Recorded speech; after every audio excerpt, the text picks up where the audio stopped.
পাবদা মাছ এমন একটা মাছ যেটা আমরা সবাই খেতে পছন্দ করি।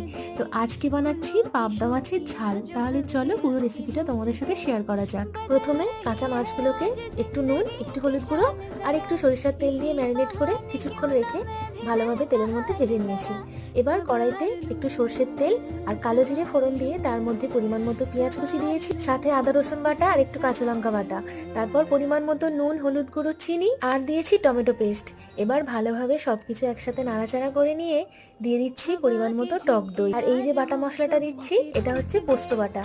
এবার একসাথে সবকিছু ভালোভাবে কষে নিতে হবে। দেখো কি সুন্দর তেল উঠেছে। এবার এখানে অ্যাড করছি গরম জল।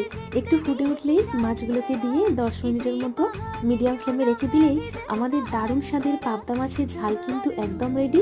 হ্যাঁ, লাস্টে দিয়ে দিয়েছি একটু কাঁচা লঙ্কা চেরা, ধনেপাতা কুচি আর গরম মশলা গুঁড়ো। পাবদা মাছের ঝাল কিন্তু একদম রেডি। তাহলে আজকের ভিডিওটা এই পর্যন্তই থাক।